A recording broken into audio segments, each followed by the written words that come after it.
Bom dia. Bom dia.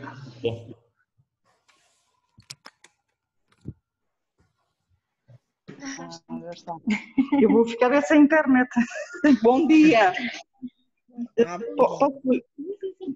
Bom dia. Está bem, obrigado.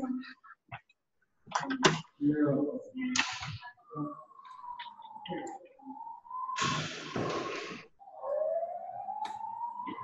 dia. Bom dia. Bom dia.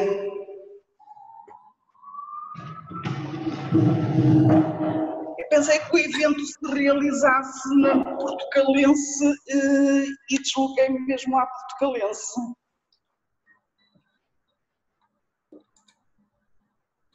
Não está a conseguir ouvir. Muito bem. Sr. Carlos Brito. Podemos dar o pontapé de saída, Sr. Professor? Muito bem.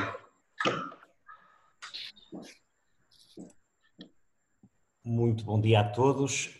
Cumpre-me a mim abrir este webinar, que se integra dentro de um ciclo que teve tanto sucesso, que deixou de ser um ciclo e passou a ser um hábito e uma presença constante aqui na Universidade Portucalense.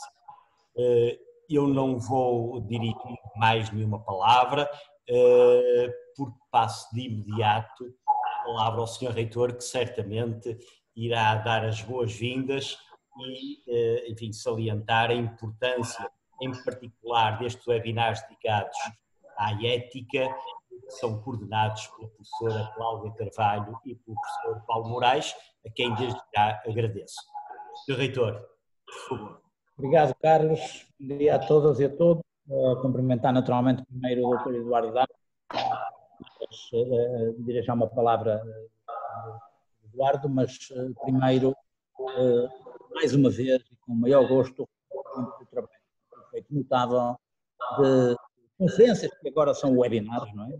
Estou com conferências há já alguns anos, há uns bons anos, do Dr. Paulo Moraes, da Dra. Cláudia, e agora o apoio grande que está a dar a toda esta estrutura. Dr. Eduardo Damas, o que acontece é que com estes webinars nós temos o privilégio de ouvir aquilo que nós chamamos vozes avisadas do futuro, que é fundamental para nós, para a nossa vida. O Dr. Eduardo Damas como todos sabem, uma pessoa que tem um número de inscritos muito significativo e só o facto de dirigir uma revista como a Sábado mostra o seu empenho em contribuir fisicamente, politicamente, socialmente, também para o desenvolvimento da sociedade. Há aqui um feedback de algum micro que está aberto, mas bom. Portanto, muito obrigado pela sua presença. Mais uma ilustríssima pessoa que o Paulo Moraes e a sua equipe de organização destes eventos nos traz. O que acontece é que, sendo este ciclo ou este conjunto de ciclos o mais antigo, neste momento, isto é um gosto para mim dizer, temos outros também de grande dignidade, de grande dimensão, mais que dignidade, de grande dimensão intelectual, científica, cívica, e isto traz-me a um brevíssimo comentário que eu gostaria de fazer, ou que quero fazer, aproveito sempre estas oportunidades, na defesa de um modelo de universidade. Não há discussão nenhuma de que o presencial, a participação, a interação humana, as emoções, tudo isso é absolutamente fundamental e nós temos que as recuperar o mais possível, tão rapidamente quanto possível. Não há discussão nenhuma para mim sobre isso. Mas, dito isso, e quem me conhece e quem me sabe o trabalho já feito no passado, muito antes desta pandemia, tenho vindo a defender aquilo que eu chamo a educação sem fronteiras e sem paredes, tenho escrito alguma coisa sobre isso. O desenvolvimento do apoio do digital na nossa atividade é absolutamente crucial e é uma aposta que eu estou convencido que a UPT está a ganhar, que o país em geral, várias áreas do país estão a ganhar, e é uma aposta que nós não podemos perder face às resistências conservadoras que surgem sempre. É extraordinário ver como já temos neste momento largas dezenas de pessoas a ouvir o Dr. Eduardo dificilmente teríamos tantas pessoas com o presencial. É extraordinário ver a dinâmica que nós conseguimos de interação humana, que temos que articular com o presencial, não há discussão, mas não podemos perder este modelo de desenvolvimento e com os nossos estudantes. E já agora permitam-me este último comentário, que não estão aqui para me ouvir a mim, estão aqui para ouvir o Dr. Eduardo. Eu estive anteontem na cerimónia do 31º aniversário de uma organização extraordinária, que é a Federação Académica do Porto, a FAP. E várias pessoas intervieram, não interessa, enfim, a crítica política que foi feita unânime aos problemas que nós temos e que não são esclarecidos pela tutela, mas isso é um pequeno detalhe que não releva neste momento, é um pequeno grande detalhe que não releva neste momento, mas o discurso do presidente da FAP, jovem de farmácia, foi absolutamente excepcional. No equilíbrio que demonstrou, na relevância que deu ao equilíbrio entre o presencial e a nova dimensão pedagógica do digital, foi absolutamente notável. Portanto, em relação a nós mais velhos, os estudantes acho que não esperam outra coisa de nós que não seja a incorporação destes modelos digitais na nossa forma de vida e na nossa forma de desenvolvimento do conhecimento. Portanto, aqui está uma pequena mensagem que eu há muito tempo defendo e que eu espero que seja líder disto no futuro. E, Dr. Eduardo, muito obrigado e estamos todos para ouvir. Obrigado. Muito obrigada, Sr. Reitor. Muito obrigada, Sr. Vice-Reitor, por esta abertura. Cabe a mim o gosto da moderação deste seminário. Eu começo por cumprimentar o nosso orador convidado, Dr. Eduardo Damaso, todos os participantes, o meu colega Paulo Moraes. É um gosto tê-los todos connosco neste momento de reflexão e partilha de conhecimento. Já não é a primeira vez que temos connosco o Dr. Eduardo Damaso, já tivemos a honra de o ter aqui nas nossas instalações. Hoje, efetivamente, fruto das circunstâncias, temos mais um webinar. O Dr. Eduardo Damaso é subejamente conhecido de todos, tem uma formação em Direito, tem feito uma brilhante carreira em diversos meios de comunicação social, é atualmente diretor da revista Sábado e vem hoje falar-nos sobre ética neste contexto de pandemia. E eu quero lhe agradecer por aceitar este nosso convite, é um gosto, é uma honra tê-lo connosco. Depois da sua apresentação haverá espaço para algumas perguntas e depois o Dr. Eduardo Damaso fará o favor de responder e esta sessão não deverá ultrapassar 1 hora e 15 como é habitual. Muito obrigada a todos, mais uma vez. Dr. Eduardo Damaso, a palavra é sua. Obrigada. Obrigado, professora. Muito obrigado à Universidade pelo convite, ao Sr. Excelentíssimo Reitor, ao Sr. Vice-Reitor, ao meu querido amigo Paulo Moraes e à doutora Cláudia. Muito obrigado, é uma honra estar sempre na vossa companhia e na discussão deste tipo de temas que aqui nos trazem. Digamos, quase que diria que este tipo de temas, a ética, o combate à corrupção, etc., são quase a razão da minha existência. Já tantas vezes sou convocado para esta discussão e, enfim, no contexto agora mais recente do lançamento de um livro que foi editado em finais do ano passado. Bom, e já agora também um bom dia e um obrigado a todos os participantes que vejo que de facto já são em número bastante significativo, o que é também uma honra para mim. Eu vou falar um pouco, antes de falar de ética, vou falar de corrupção e de crime económico, porque penso que esse é o contexto. Vou fazer uma pincelada muito rápida do contexto antes da pandemia e depois para me debruçar sobre o durante e o que, enfim, se possa prever que será o pós-pandemia neste contexto específico da ética e das questões muito estruturadas pelo conflito de interesses, os crimes cometidos no exercício de funções públicas. Eu tenho uma visão sobre isto, enfim, que passa pela ligação entre todas estas realidades. Parece-me que estão absolutamente, são indissociáveis, independentemente de uma questão do do crime económico em geral é combatido com o arsenal legislativo típico e próprio do direito penal. A questão da ética é uma questão um pouco diferente, embora é prima, digamos assim, da outra questão. Não necessita estritamente do arsenal legislativo do Código Penal e do Código de Processo Penal para vivermos em sociedade pautando-nos por valores de natureza ética, mas em Portugal, no nosso contexto histórico e social, uma coisa está evidentemente relacionada com a outra.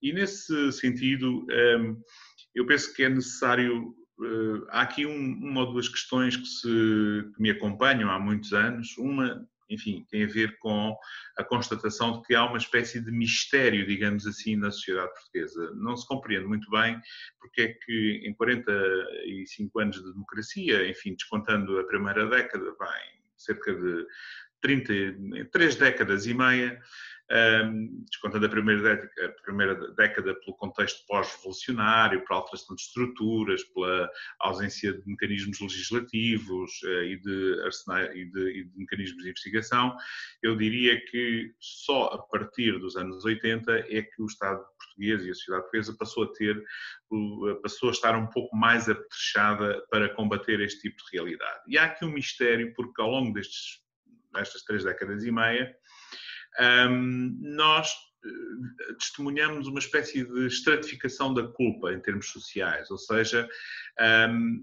o direito penal e a punição por este tipo de ilícitos ficou reservada para pessoas de um escalão social, profissional e económico mais baixo. E, digamos, todas as pessoas que estão num patamar mais elevado, estamos a falar de dirigentes políticos, responsáveis políticos, ministros, mesmo no plano empresarial, a questão raramente se colocou. Aliás, a lei que pune a corrupção no comércio, no setor privado e no comércio internacional em Portugal não tem sequer 10 anos, penso eu, estará à volta disso. Nós não criámos um mecanismo, criámos um aparelho, digamos assim, legislativo e técnico que nunca conseguiu atingir o seu patamar, ou raramente, só muito recentemente conseguiu, e mesmo assim de uma forma muito discutida, é que conseguiu atingir um patamar máximo de eficácia do ponto de vista daquilo que é a escala social. Durante 30 e mais de 30 anos não há quase registro de um dirigente, um político, ou portanto alguém no exercício de funções públicas que tenha sido responsabilizado por crimes como corrupção, tráfico de influências, peculato, etc. No entanto, pela pressão externa, sobretudo pela pressão externa da União Europeia, em grande medida, e de organizações internacionais, nós fomos construindo um edifício legislativo que tem hoje um elevado nível técnico e um elevado nível de capacidade para poder combater este tipo de crimes. Nós punimos praticamente todo o tipo de ilícitos praticados em exercício de funções públicas, em termos legislativos, seja a corrupção, seja o tráfico de influências, seja o recebimento indevido de vantagem, seja o peculato, enfim, todos os crimes de catálogo, digamos assim, previstos no Código Penal, são hoje punidos com leis que podem, com relativa facilidade, atingir um patamar de eficácia, seja elevado, seja na perspectiva de condenar, seja na perspectiva de absolver, mas poderia ser mais rápido do que aquilo que é hoje, e esse é um outro grave problema que temos em Portugal, que é a morosidade deste tipo de crimes. Falta-nos, porém, e temos também, numa outra vertente, um arsenal muito significativo de meios de investigação. Nós investigamos este tipo de crimes com escutas telefónicas, com vigilâncias, com perícias financeiras, com todo o tipo de... Não sei se me estão a ouvir bem. Sim, eu ouço muito bem, doutor. Ok. certo. Ok, obrigado. Há aqui algumas falhas, mas provavelmente têm a ver com as ligações de cada um. Eu tenho boa neta aqui, está bem. E, portanto, nós temos esse arsenal legislativo por um lado e, por outro lado, técnico para atingir um patamar de investigação que permite um outro nível de eficácia. E, no entanto, este mistério permanece. Nós temos, de facto, uma justiça muito rápida e eficaz, no que hoje em dia é realmente muito rápida no que diz respeito aos crimes de sangue.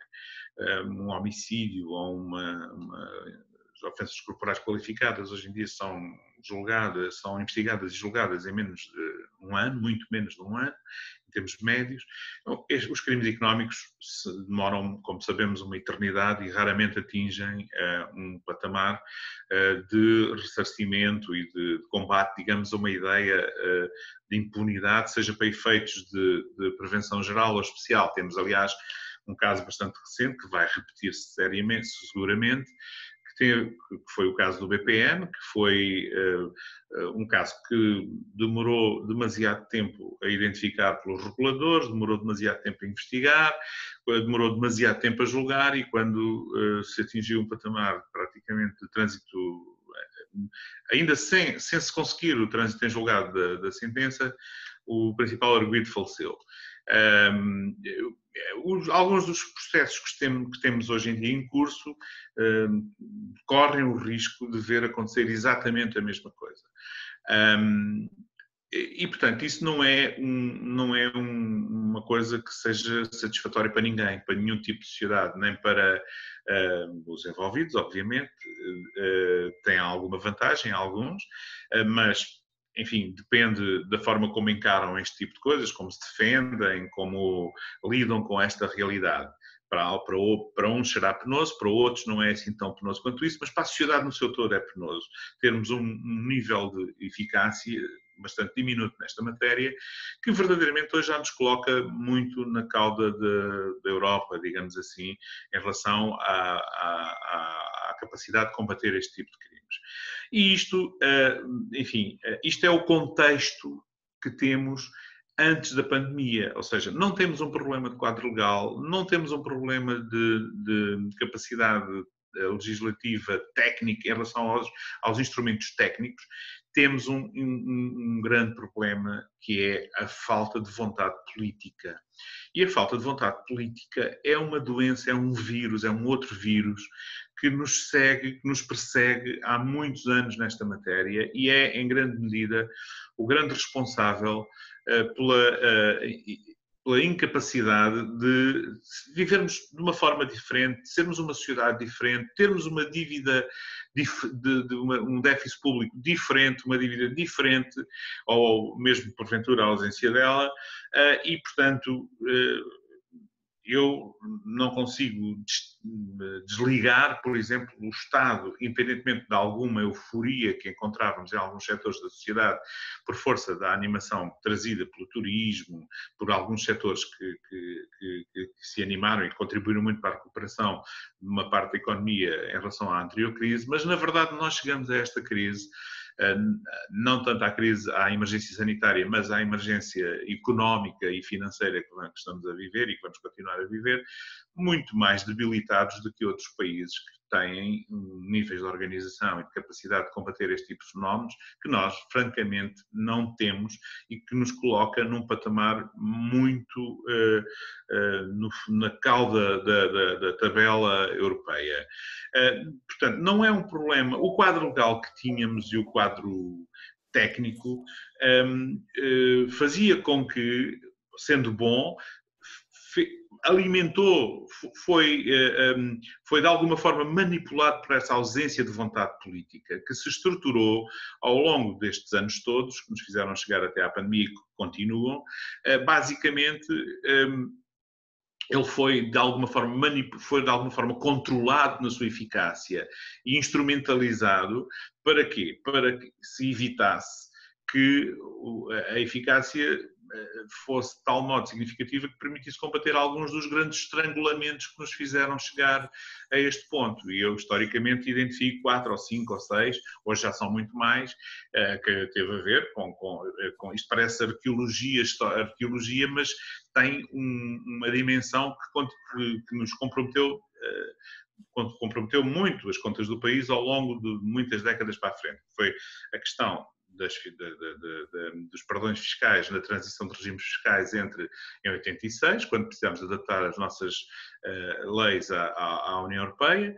Nós tínhamos uma situação tributária absolutamente desastrosa, tínhamos, enfim, um nível de créditos incobráveis totalmente astronómicos. Todos esses números, curiosamente, estão depositados no inquérito parlamentar que aconteceu nos anos 90, que foi um célebre processo sobre o perdão fiscal da Cerâmica Campos. Está lá toda a realidade dos perdões fiscais e do dano que estavam a causar às contas públicas portuguesas, que são dados do Ministério das Finanças, que foram levados na altura, foram pedidos pelo Parlamento.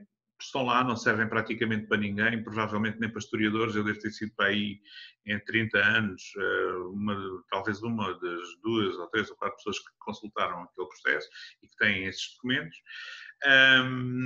Depois, enfim, foram os fundos comunitários, que é um drama que permanece imutável praticamente.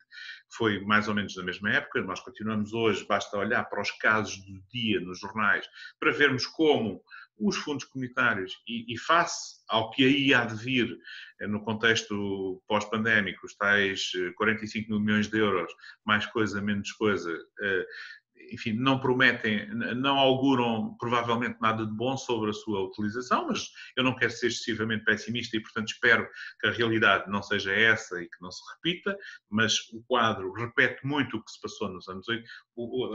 Digamos, os ingredientes são muito iguais aos que existiam nos anos 80. A lei mudou pouco, os mecanismos de perícia financeira mudaram muito pouco. O que mudou significativamente é o conhecimento das autoridades tributárias e judiciais sobre estas fraudes e da própria União Europeia, e isso pode ajudar, ser muito significativo para ajudar a que não exista um desfalque generalizado daquele dinheiro, o que seria desastroso para todos nós, e, portanto, espero que isso tenha algum contributo, embora se não houver vontade política de tratar esta questão de uma outra forma, não sei como é que as coisas vão resolver. Depois houve no contexto do crescimento eufórico da economia e da sociedade portuguesa, nas maiorias do professor Cavaco, em relação às obras públicas, houve as faturas falsas. Foi de facto uma maneira de criar aqui uma situação, de branquear, digamos, uma série de mecanismos que subvertiam por completo a lógica da concorrência. E depois houve também, enfim, a construção de uma lógica de impunidade absoluta, que foi a prescrição massiva de todos os processos que, como vigora em Portugal o princípio da legalidade, basta o conhecimento público de algumas destas irregularidades para que seja aberto o inquérito, mas tudo isso naufragou nos anos 90 com uma prescrição massiva. Houve muitas outras, enfim, o financiamento partidário é outra questão que condiciona brutalmente, digamos, todo o tipo de códigos de conduta, seja no plano judicial, seja no plano ético, na minha perspectiva, porque continua ao fim de 40 anos no meio de uma enorme opacidade. Portanto, continuamos a ter problemas relacionados com o financiamento partidário, todas as campanhas, todas as eleições, em todos os anos, porque a outra componente tem a ver com os mecanismos de financiamento, de funcionamento dos partidos, também é alimentado de uma forma bastante opaca, e, portanto, há que ter noção de que todos esses estrangulamentos permanecem. E o vírus, infelizmente, não os aniquilou. Pelo contrário, na minha perspectiva, em alguns aspectos, basta olhar, por exemplo, para uma das soluções que há 10 anos foi criada em Portugal por obrigação de transposição de uma diretiva comunitária, que é a questão dos contratos públicos e do Código da Contratação Pública, e portanto, é um movimento que foi feito por pressão externa em nome de mais transparência, mais rigor, mais escrutínio das compras do Estado, e nós sabemos perfeitamente em que é que tudo isso tem redundado. Basta, mais uma vez, olhar para as notícias do dia, digamos assim. Hoje não há praticamente dia que os jornais não tragam notícias sobre a perversão dos mecanismos da contratação pública. Nas autarquias, por exemplo, tem sido praticamente diária a sucessão de notícias sobre a subversão completa das regras da contratação pública, que é um instrumento importantíssimo para o Estado e para a sociedade, mas que tem que funcionar bem e tem que ser escrutinado e tem que ser transparente. Não é nada disso que tem acontecido. Só para terem uma ideia, a transposição da Diretiva da Contratação Pública em 2007, 2008, foi de tal modo complexa, foi de tal modo construído um edifício de complexidade, que se foi criado o famoso código Servo, porque foi feito praticamente pela Sociedade de Advogados Servo Correia Associados, e de 2008 a 2012 ninguém sabia trabalhar, não havia praticamente um escritório de advogados deste país, fora o escritório do Dr. Servo e aqueles que de alguma forma pagaram para ter formação por parte desse escritório, ninguém sabia trabalhar com o Código da Contratação Pública nesses primeiros 5, 6 anos. Depois houve novas, daí para cá já aconteceram mais de 10 ou 11, já perdi a conta, alterações ao Código, novas versões do Código. Muitos dos problemas, alguns problemas foram resolvidos, mas muitos persistem e continuam de uma forma absolutamente bloqueadora. Basta ouvir uma pessoa que é talvez uma das pessoas que mais sabe sobre esta matéria em Portugal, que é a professora Maria João Estorninho, da Faculdade de Direito da Universidade de Lisboa, que em vários seminários, no Centro de Estudos Judiciários, em vários momentos, muito claramente disse, mas ninguém a quis ouvir no plano político, que é melhor é melhor deitar fora este código e fazer um outro de novo. Portanto, e eu falo da contratação pública porque eu vejo aqui, neste momento, é esse, de alguma forma, o território em que algumas destas questões estão a ser discutidas outra vez. Porquê? Porque a pandemia trouxe para o centro do debate, para o centro da vida política e da vida pública, uma velha figura do direito administrativo, que é a alteração das circunstâncias. Ora, a alteração das circunstâncias passou a ser o elemento fundamental, o elemento de toque de todo o tipo de contratos, e a emergência, claro, para todo tipo de contratos, para acudir imediatamente às necessidades gigantescas de equipamento de proteção individual, por exemplo, que todos nós tínhamos e que os hospitais em Portugal todos tinham no início da pandemia, e, portanto, a alteração das circunstâncias veio facilitar de uma forma muito significativa a proliferação dos ajustes diretos.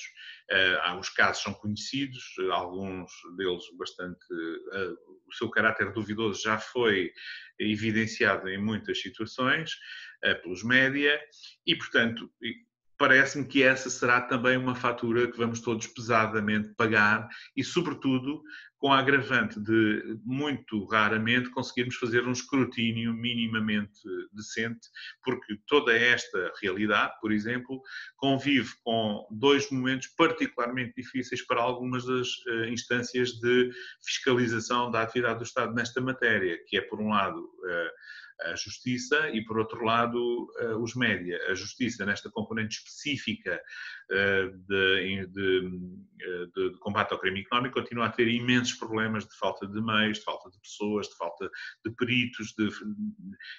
Não há, praticamente nada se alterou nessa realidade, que é uma realidade que tem vindo a ser objeto de uma asfixia permanente na última década.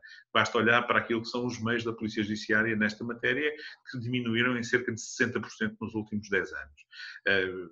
Já para não falar do Ministério Público, onde a gestão de meios é, neste momento, um verdadeiro enigma para mim. Mesmo, aliás, diga-se, mesmo quando a gestão de meios nesta matéria é feita com particular rapidez, como foi o famoso caso do processo BES, da queda do Banco Espírito Santo e do banqueiro Ricardo Salgado, em que rapidamente o Ministério Público e o Estado em geral conseguiram reunir uma equipa em setembro de 2014, uma equipa significativa e interdisciplinar para fazer esta investigação, mas logo nesse momento estava confrontado com 2, 3, 4, 5 problemas.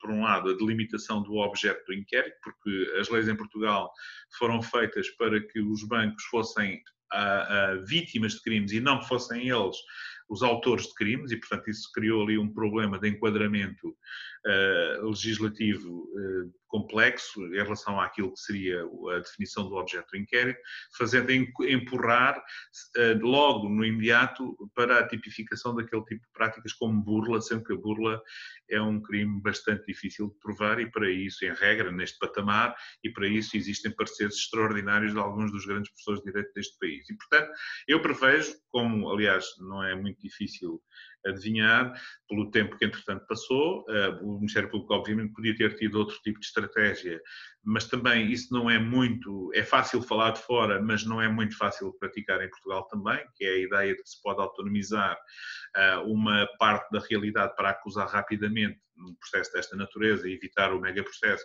e depois continuar a investigar, mas isso levanta questões que são suscetíveis de provocar nulidades absolutas e, portanto, as pessoas visadas por este tipo de inquéritos não são propriamente pessoas que vivam do patrocínio judiciário do Estado, têm os seus próprios meios e, portanto, têm a possibilidade de litigar uma vida inteira, que é o que, aliás, vai acontecer. Nós estamos a dias de conhecer a acusação desse processo e já passaram 8 anos, 6 anos, ou 7 anos, ou 8 anos, e vão passar mais 10 até alguém um dia chegar a sentar-se num banco dos réus. Por outro lado, os média também têm neste momento uma situação complexa do ponto de vista da sua capacidade de fiscalização deste tipo de iniciativas, porque estão enfraquecidos pela quebra brutal de receitas, pela diminuição de meios, pelo layoff, por uma série de questões. Portanto, chegamos a um patamar de enfraquecimento da capacidade de intervenção cívica neste tipo de questões. A pandemia veio agravar isso de uma forma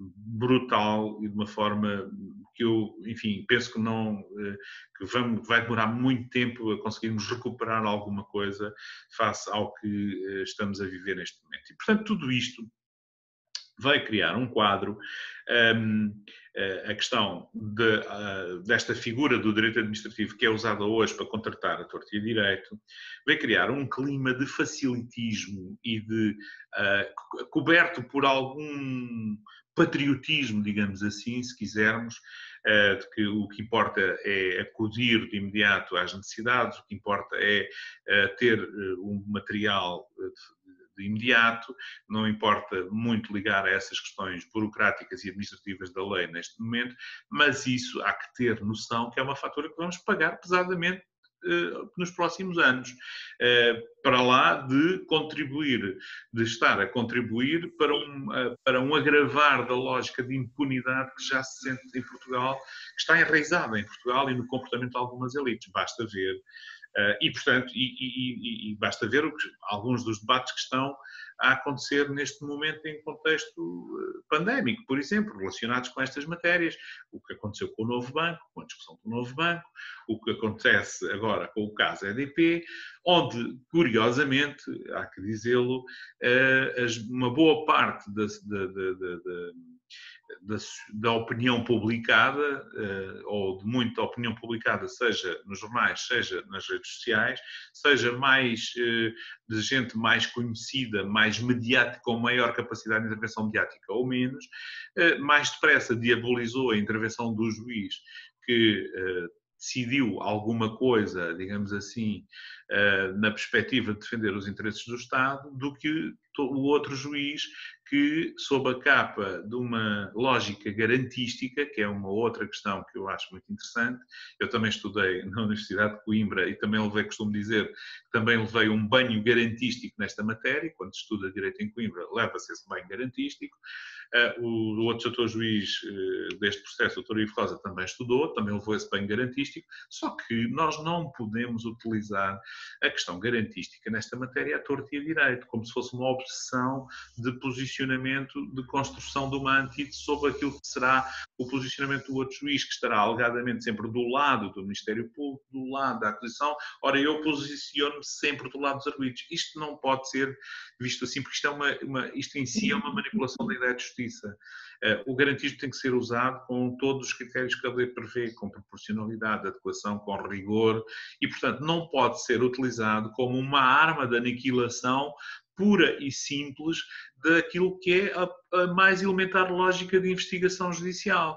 Nós não podemos ter, num caso, por exemplo, como o caso da EDP, um conjunto sistemático de decisões que pura e simplesmente podiam ter acabado com aquele processo rapidamente, partindo basicamente da presunção que se está a proteger os direitos, que devem ser protegidos, desde que exista razão para isso, de arguidos que têm, por um lado, toda a capacidade para se protegerem e, por outro lado, como se as questões em relação às quais se decidiu, nomeadamente anulando a aquisição de prova em alguns domínios muito importantes, como o correio eletrónico, e outras matérias que estavam noutros processos, em que os personagens são exatamente os mesmos, nós não podemos achar que podemos fazer isso só porque somos garantistas. Enfim, qualquer pessoa, no seu mais elementar bom senso e com um nível cultural normal, tem uma lógica garantística, sabe que tem os seus mecanismos de defesa e sabe que deve defender-se perante a ação da justiça e sabe que a ação da justiça deve nortear-se em função de determinado tipo de critérios. Agora, nós não podemos achar que, atuando sempre assim, estamos sempre do lado certo da verdade e atuando ao contrário, estamos sempre do lado errado. E essa lógica manicaísta instalou-se por completo neste processo e isso é um erro e é um desastre absoluto do ponto de vista daquilo que é a lógica, a essência do direito processual penal e, portanto, vai levar também, na minha perspectiva, a mais um pântano judicial, processual nesta matéria. Eu não estou muito otimista sobre a forma como um processo tão importante, que tem uma relação tão direta com o encarecimento da vida do contribuinte, não é? E para além de outras questões, de perversão da ética republicana, como se dizia aqui há uns anos, de perversão da ética, porque a outra realidade deste processo, para além da questão do que pagamos pelo custo da energia, é o facto de termos um ex-ministro que estava no exercício de funções públicas a ser financiado e patrocinado por dinheiros privados, que era o Dr. Manuel Pinho. E, portanto, nós muito provavelmente tínhamos aqui uma ocasião excelente para ver a justiça avançar de uma forma significativa em relação a duas frentes que são muito significativas, que são muito importantes, que têm a ver, por um lado, com a ética do exercício de funções públicas, por outro lado, com a vida em concreto, com o erário público, e não sei se vamos ter algum resultado em relação a isso. Portanto, o ambiente, o contexto geral desta discussão da ética, que se pode colocar num plano mais pedagógico, mais filosófico, mais relacionado com um conjunto de valores civilizacionais, não pode ser dissociado deste contexto estritamente judicial, deste contexto estritamente político que vivemos, deste contexto muito anárquico em certo sentido que vivemos nesta situação de pandemia. Porque anárquico, eu não diria anárquico, eu diria, enfim, imprevisível em que vivemos. Porque, por um lado, temos o quadro que está para trás, que eu, de alguma forma, tracei de uma forma um pouco tosca, mas tracei, em termos judiciais, em termos políticos, em termos da lógica pantanosa que se foi tecendo e que faz com que nunca podemos esquecer esta realidade. Nós vivemos num país que tem uma dívida pública que é superior a 120% do PIB. Portanto, mesmo aquela ideia de alguma euforia que se viveu nos últimos tempos sobre o déficit zero, etc., o ano portanto, as contas equilibradas, é muito bom, mas isso é apenas um passinho muito pequeno em relação à tarefa hercúlea que temos pela frente em relação ao reequilíbrio das contas públicas. E quando não temos contas públicas equilibradas e temos uma dívida gigantesca, a nossa vida pode estar circunstancialmente organizada e correr bem, mas o nosso futuro e o futuro dos nossos filhos será sempre incerto. E, portanto, eu não gosto de ser muito pessimista, mas acho que temos que manter sempre esta ligação a esta realidade.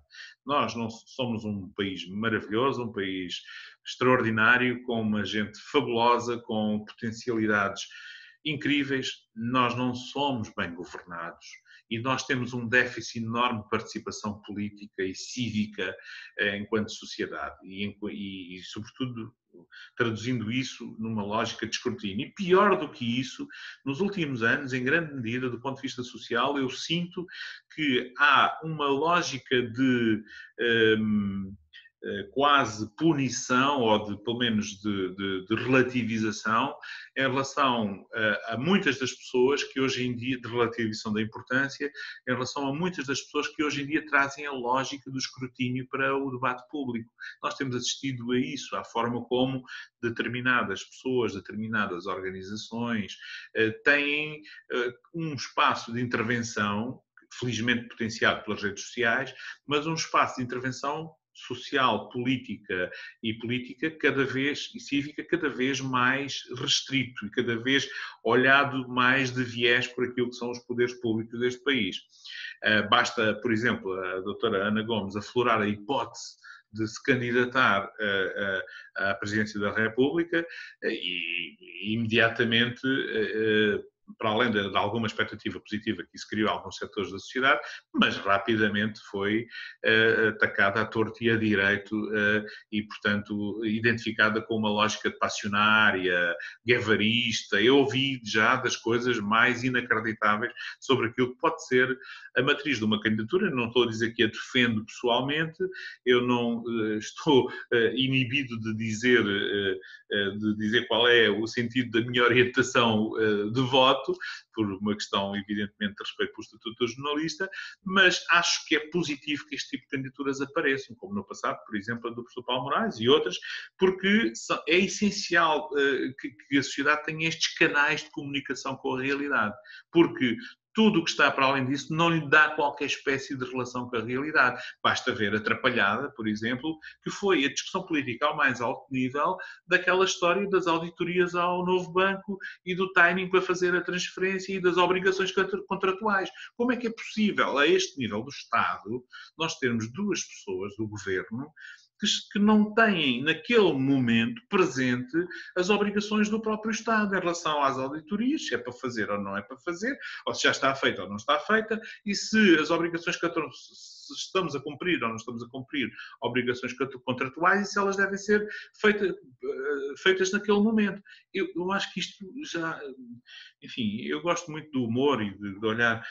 Eu acho que isto já só dá quase para rir, porque eu costumo dizer, enfim, podem pensar muitas coisas de mim, mas não me tratem, por favor, como uma mera ovelha de um rebanho que é objeto de pastorícia de 4 em 4 anos. Eu não gosto de ser tratado assim, eu não devo ser tratado assim, eu acho que o povo português não pode ser tratado assim. E, portanto, basta constatar o nível de opacidade que existe neste tipo de discussões políticas para perceber que, em matéria de ética política, por exemplo, estamos atrasadíssimos. Eu diria que não é um valor sequer presente nas preocupações dos principais atores da vida política nacional. Aliás, basta ver a própria forma como, por exemplo, num plano da prevenção, que tem muito a ver com ética, no que diz respeito a esta questão da discussão, por um lado, basta ver o debate que existiu durante anos à volta da questão do Conselho de Prevenção da Corrupção, sobre a necessidade de um órgão desses. Esse tipo de órgão é um órgão que existe existem alguns países com um bom nível de eficácia, e com uma enorme utilidade em matéria de corrigir práticas e de adaptar mecanismos legislativos. Em Portugal demorou-se 20 anos a discutir sobre se era necessário utilizar, e foi acoplada à discussão sobre a corrupção noutras dimensões, e depois acabou por se optar por fazer um conselho que foi praticamente liquidado à nascença, ou seja, hoje em dia o Conselho é uma entidade burocrática ou administrativa em grande medida que serve para muito pouco na minha perspectiva. E, portanto, isso diz muito, isso e outras matérias, basta ver o processo legislativo em matéria de conflito de interesses e de outras matérias e de outras questões que se arrastou durante anos na Assembleia da República, e o resultado conhecemos. Portanto, a questão, os políticos normalmente, hoje em dia já é vulgar ouvir alguns políticos dizerem que a questão da corrupção não se consegue acabar com ela. Pois, nós sabemos que não se consegue acabar com ela porque ela é milenar. Agora, e que é preferível a abordagem pedagógica e a questão dos valores e da educação, claro, certo, isso também é relativamente pacífico. Agora, nós nunca poderemos chegar a um patamar de dar uma enorme prevalência à questão ética e à questão educativa se do ponto de vista, digamos, daquilo que é a repressão dos fenómenos existentes e que têm a expressão que têm na sociedade portuguesa, não for minimamente eficaz. E nós estamos no patamar em que ela não é minimamente eficaz. Não é eficaz nem por critérios de natureza estatística, não é eficaz por critérios de natureza substantiva no plano daquilo que é a forma como a lei é aplicada, não é eficaz de forma em relação àquilo que é a vontade política do Estado, por exemplo, em combater este problema. E, portanto, e para concluir, eu penso que o fundamental hoje em dia, para além de continuarmos a manter alguma pressão social sobre esta matéria, já não se trata de exigir novas leis e novos mecanismos legislativos de investigação em termos de leis de investigação, porque eles existem, seja na perspectiva da sanção, seja na perspectiva do mecanismo legislativo, eles estão lá todos e têm que ser utilizados. O que é essencial é que a pressão social e pública e cívica se concentre sobre, por um lado, a necessidade de as instituições que têm a obrigação de dar corpo, dar alma, dar sangue a circular pelas veias àquelas leis, não sejam asfixiadas. Isso passa por respeitar o Tribunal de Contas, que é o que não tem acontecido. Aliás, no contexto pandémico, assim que se generalizaram os ajustes diretos e em função da alteração de circunstâncias, o Tribunal de Contas veio dizer algumas coisas do mais elementar bom senso e foi imediatamente atacado por praticamente todos os quadrantes políticos. Que essa é outra realidade bastante complexa que a pandemia vem criar, na minha perspectiva, e que vai agravar, por um lado, a relação que vamos ter com a ética e com o combate a este tipo de fenómenos, que é um consenso pantanoso do ponto de vista partidário que se está a construir. Nós vivemos neste momento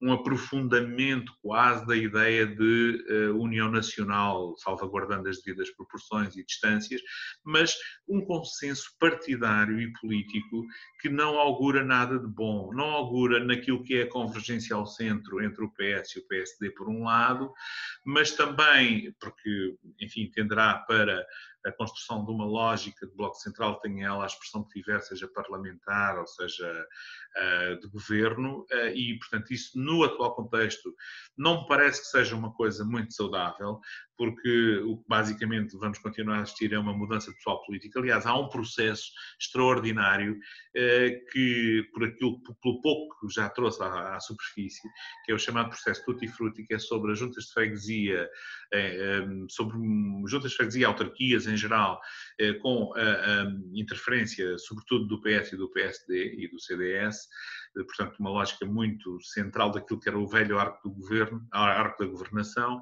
onde é evidente que a lógica política de convergência ao centro, digamos assim, nunca tem a ver com reformas disto e daquilo, tem basicamente a ver com as transações entre o pessoal político de um e do outro partido, porque ali o que se vê é que as adversidades são adversários no plano público, mas são amigos e cúmplices no plano privado, porque hoje quem está no poder aqui arranja emprego para os seus e para alguns dos seus adversários, e depois quando a coisa muda é exatamente assim. Portanto, a questão ética eu penso que estes tempos que aí vêm não auguram uma saúde muito grande à questão à ética enquanto primado da nossa vida coletiva, e eu acho que para além da necessidade de escrutínio e da necessidade de exigência, de maior exigência de pressão para que os órgãos de controle formal, digamos assim, a Polícia Judiciária, o Tribunal de Contas, o Ministério Público,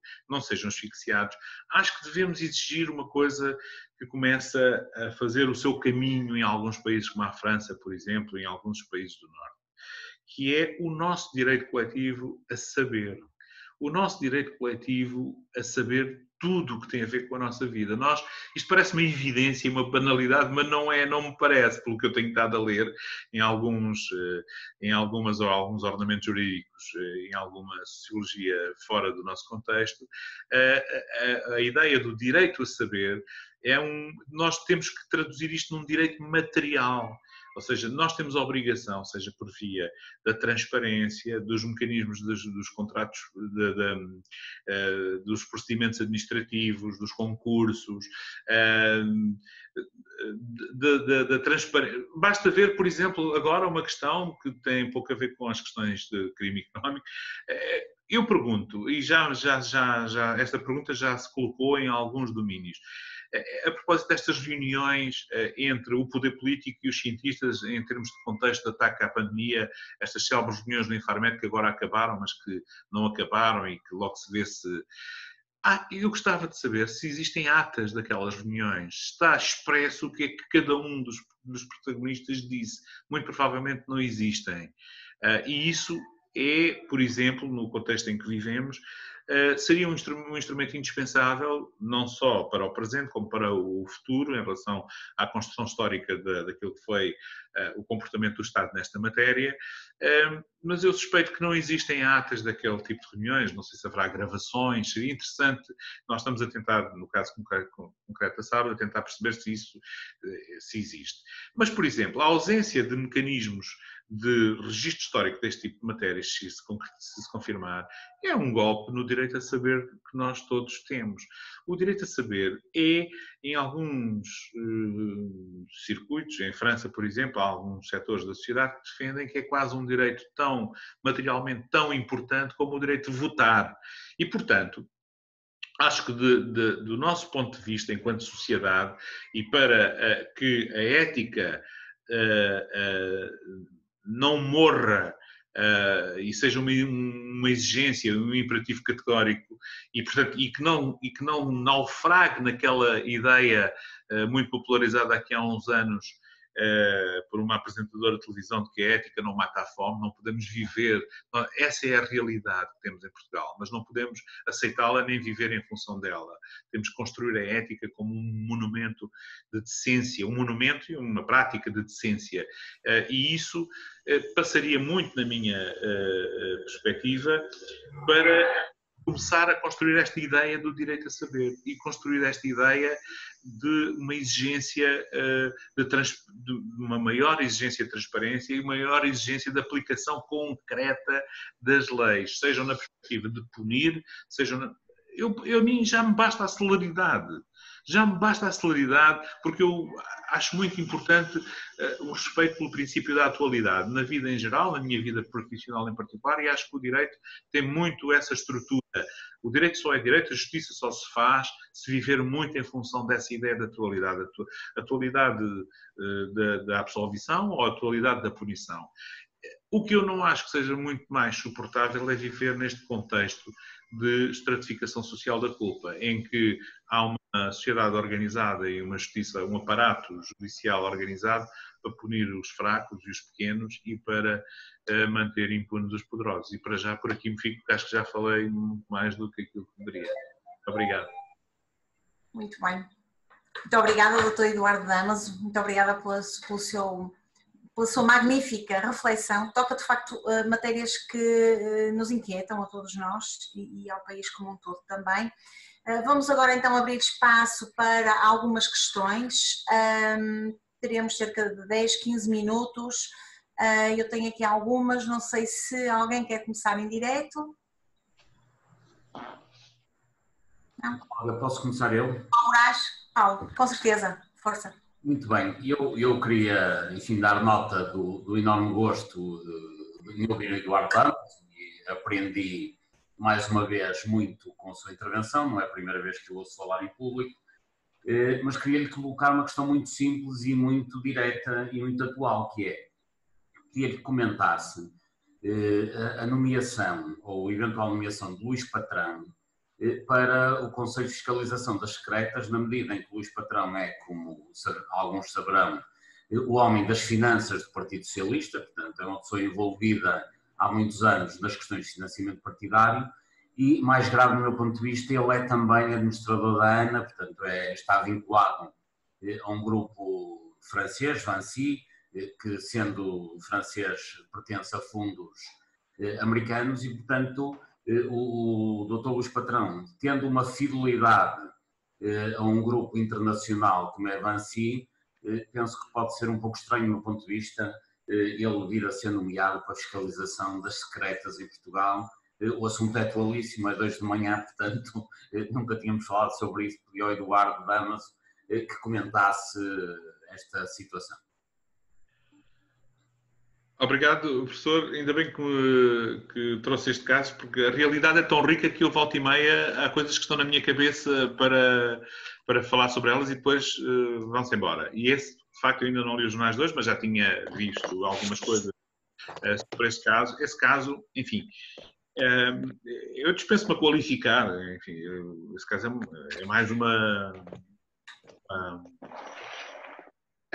enfim, eu não queria ser muito dramático nem muito drástico, mas é uma vergonha. É uma vergonha por várias razões. Para já, toca uma questão muito sensível, porque estamos a falar dos serviços de fiscalização, estamos a falar da Comissão da Fiscalização dos Serviços de Informações, que, do meu ponto de vista, historicamente, desde sempre, é uma ficção absoluta. Está expressa, aliás, em vários, pelo menos num grande processo, que é o processo judicial do Dr. Jorge Silva Carvalho, isto em outros processos. Eu próprio escrevi muitas coisas no passado que demonstram claramente como essa fiscalização é uma abstração pura e simples.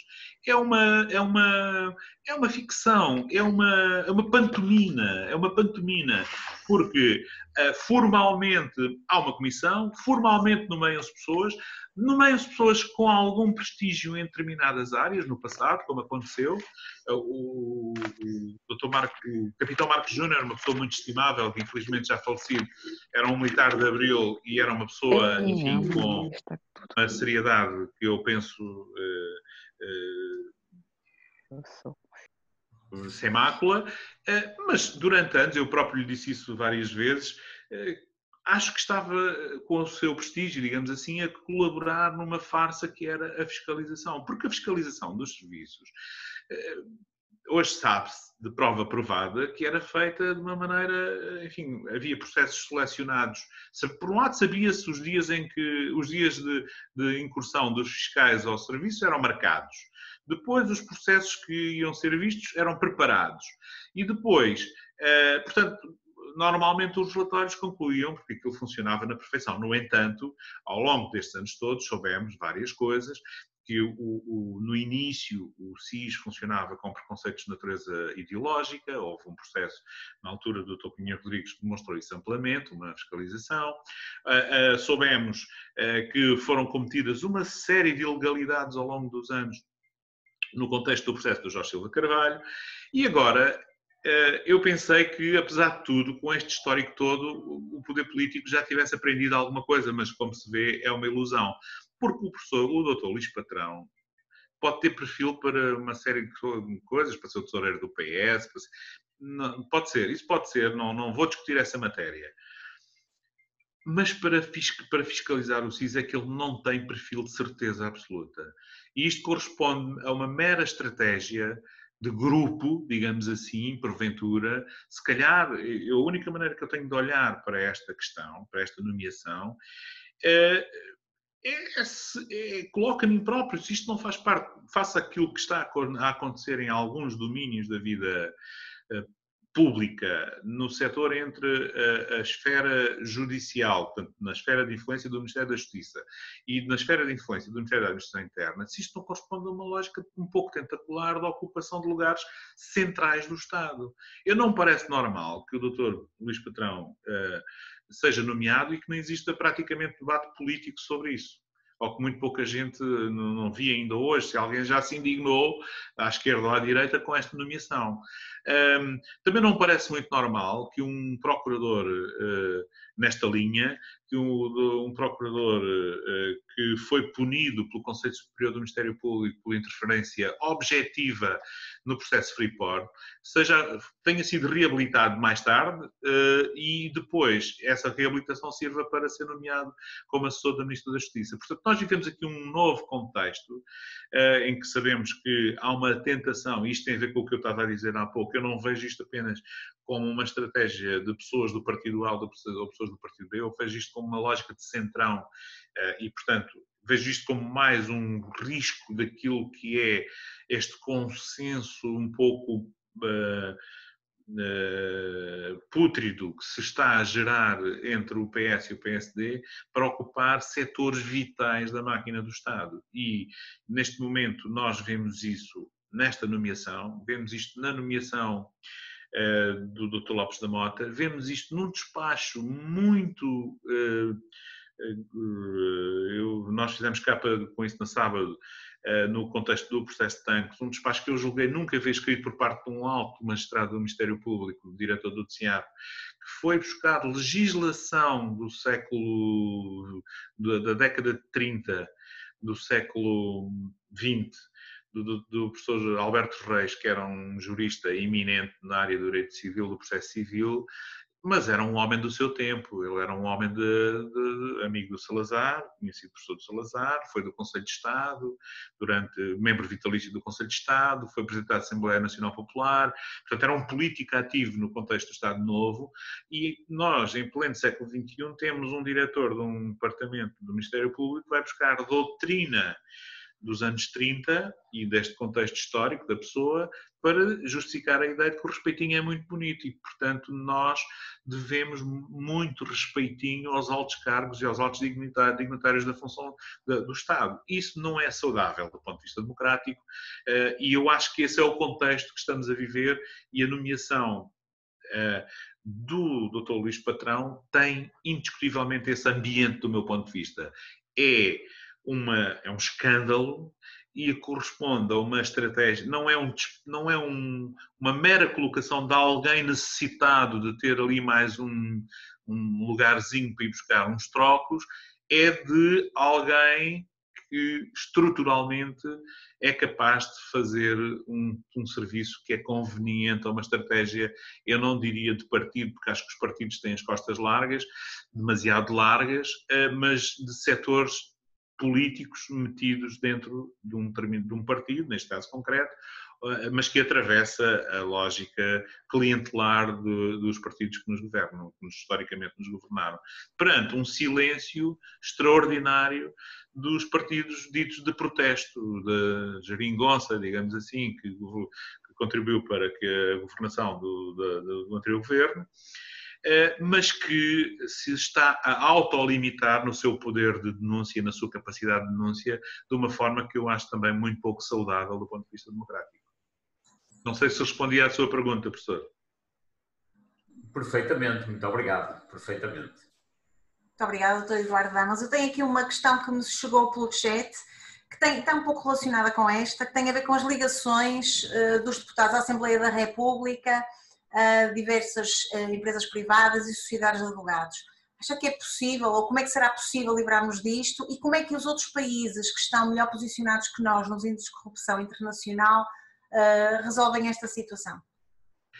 Obrigado, professora. Eu penso que aí a solução mais fácil era estudar o que é que países como a Dinamarca, a Noruega ou a Alemanha fazem. Eu acho que é o único modelo possível, porque tudo o resto, nós não somos muito originais nisso. Em Espanha os problemas são idênticos, em França são idênticos.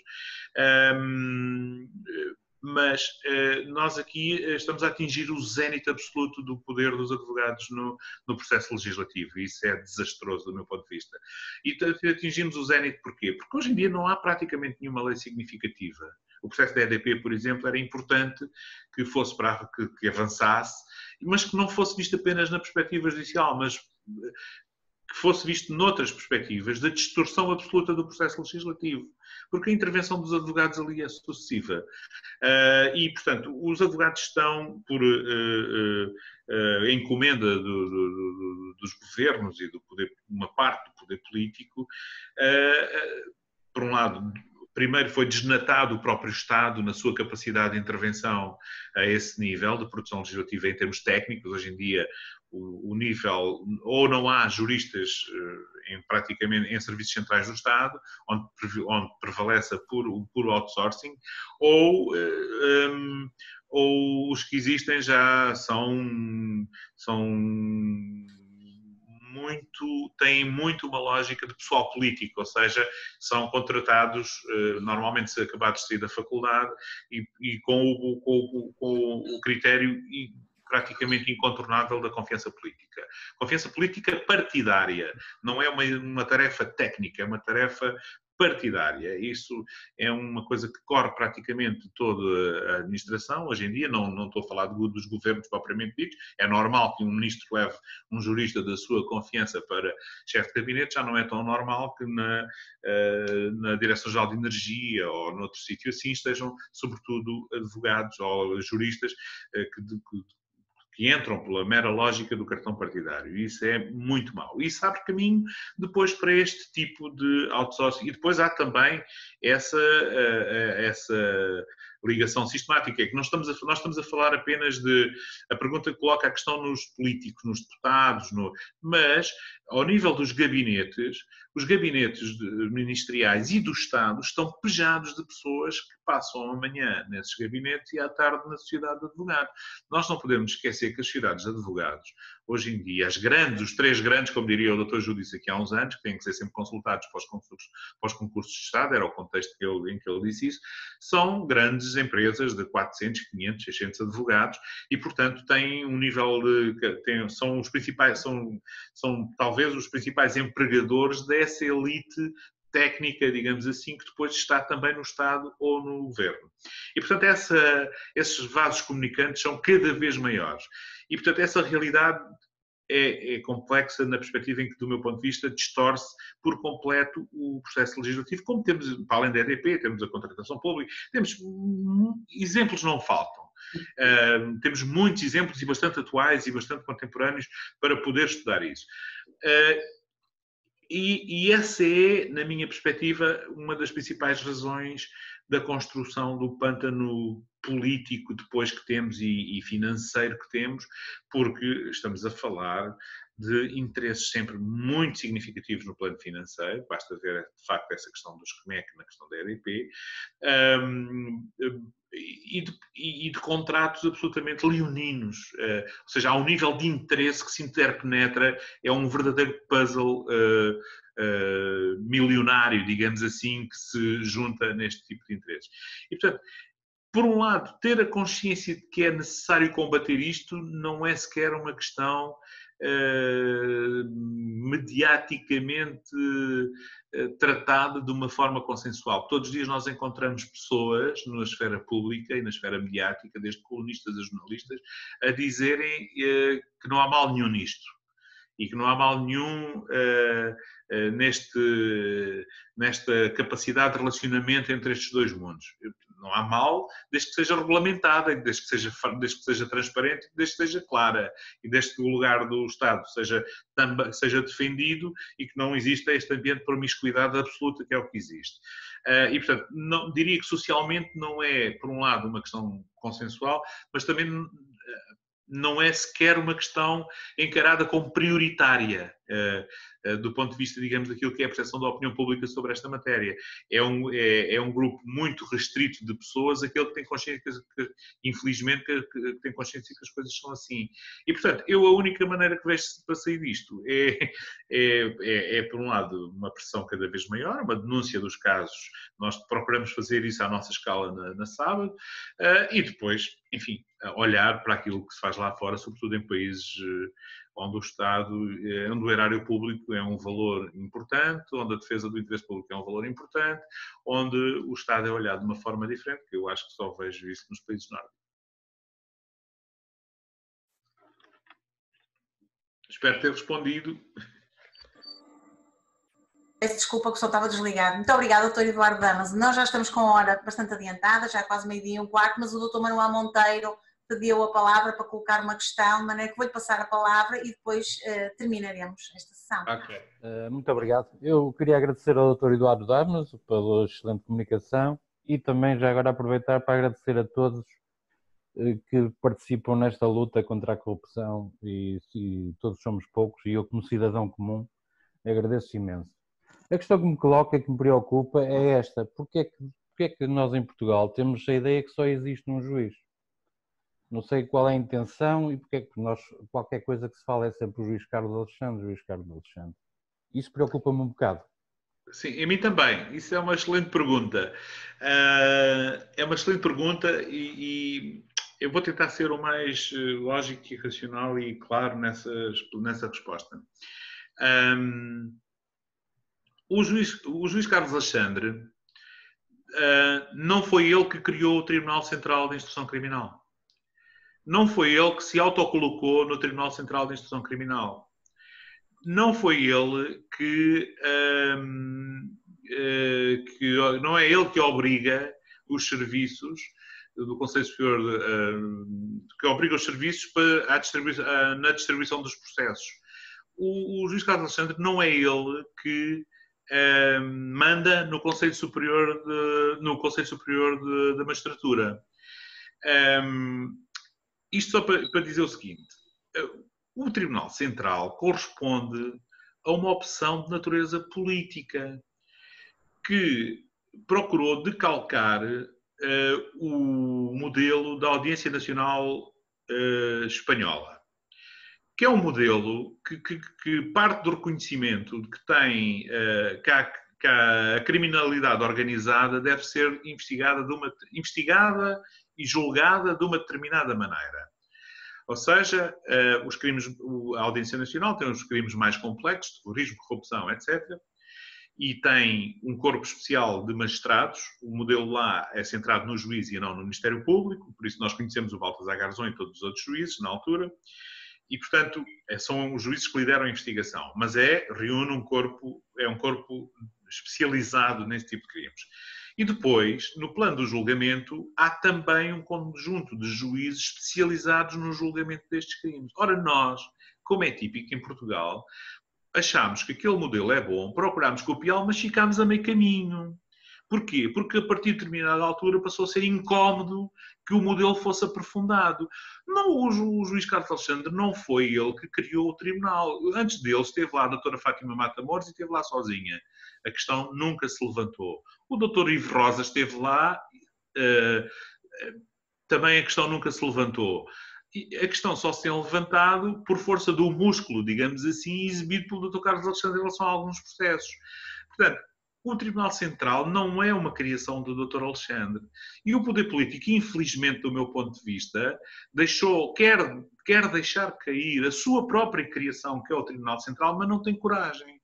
O Tribunal Central, portanto, o modelo já não é bom. O Tribunal Central, que deixaram entregue a um único juiz durante muito tempo, não apenas ao Dr. Alexandre, e que, portanto, não tiveram coragem sequer de preencher, de dar uma dotação, de uma estrutura orgânica e uma dotação, evidentemente que aquele tribunal deve ter 4 ou 5 ou 6 ou 7 juízes, porque o crime organizado em Portugal, apesar de sermos o chamado país de brandos costumes, do ponto de vista económico, por exemplo, dá pano para mangas para o trabalho de 3 ou 4 ou 5 juízes. Se for para uma tarefa que seja levada a sério. Nós tivemos em Portugal também no plano do crime organizado, a ETA, Portugal contribuiu para dar um golpe muito significativo no fim da ETA, na fase final da ETA. Isso passou pelo Tribunal Central também. Há crime organizado em Portugal, que não tem a ver com crime económico, que também passa pelo Tribunal Central, infelizmente não é tão mediatizado, mas também passa pelo Tribunal Central, e teve a intervenção do juiz Alexandre, mas também de outros juízes, como o Dr. Bartolo e todos os outros.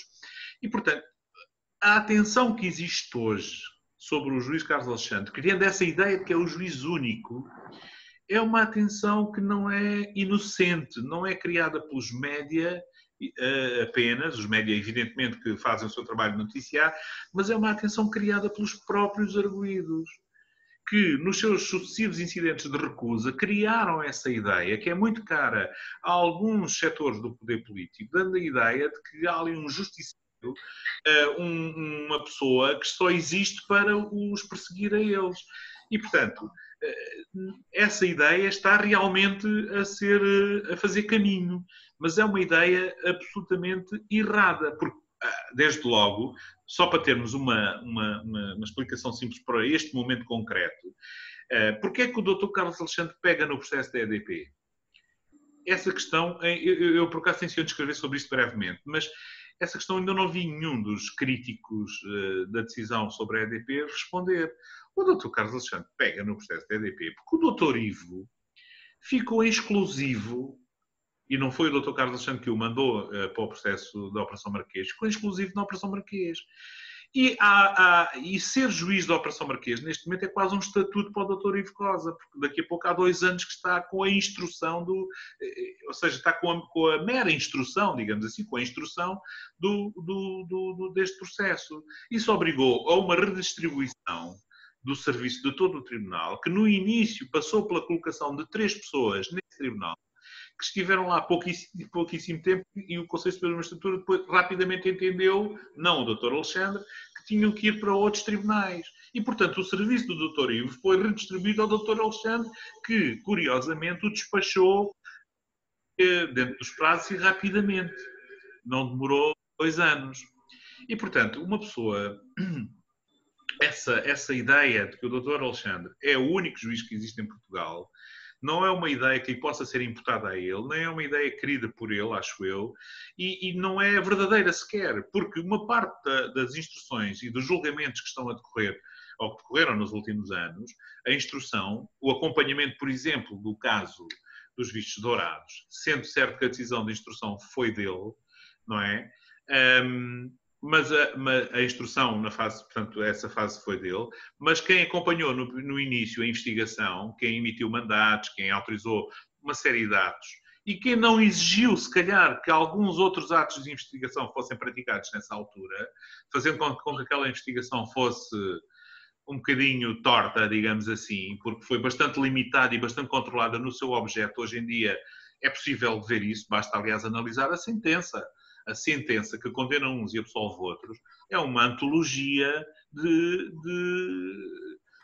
enfim, eu não quero dizer um adjetivo que me possa valer outro processo judicial, que já estou um pouco cansado, não é por medo, mas tem coisas extraordinárias. Essa sentença, que não é do Dr. Alexandre, acha que os facilitadores,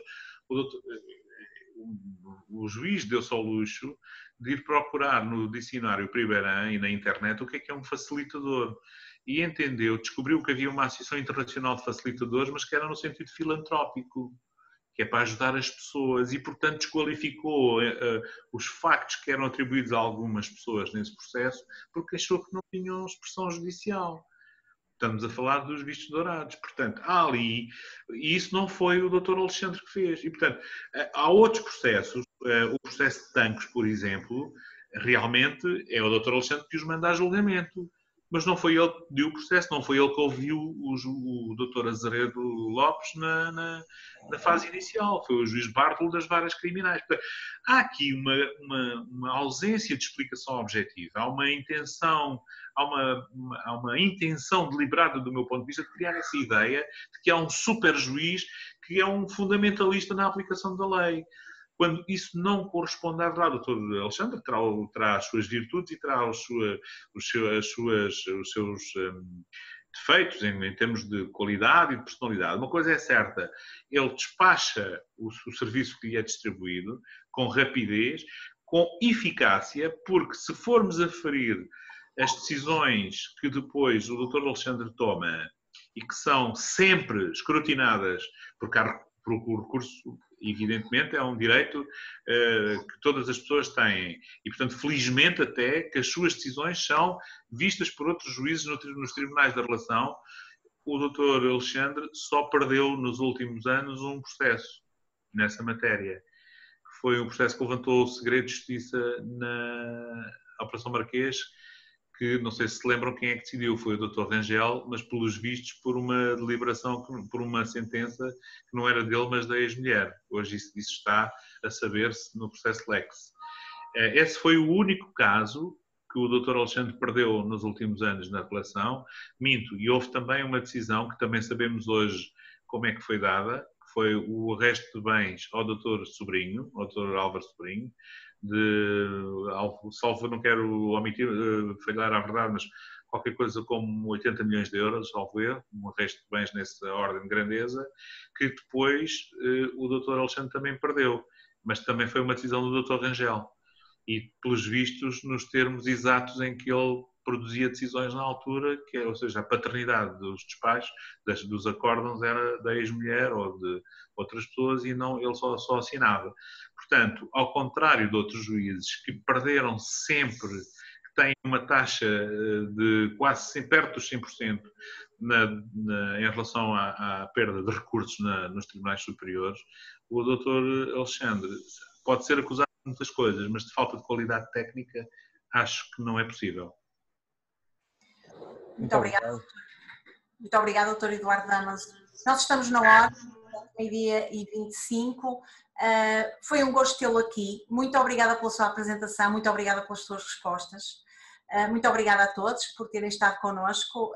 Eu adianto já que o próximo webinar será no dia 31, à mesma hora, às 11 horas, e teremos como orador convidado o Dr. Rui Moreira, Presidente da Câmara Municipal do Porto.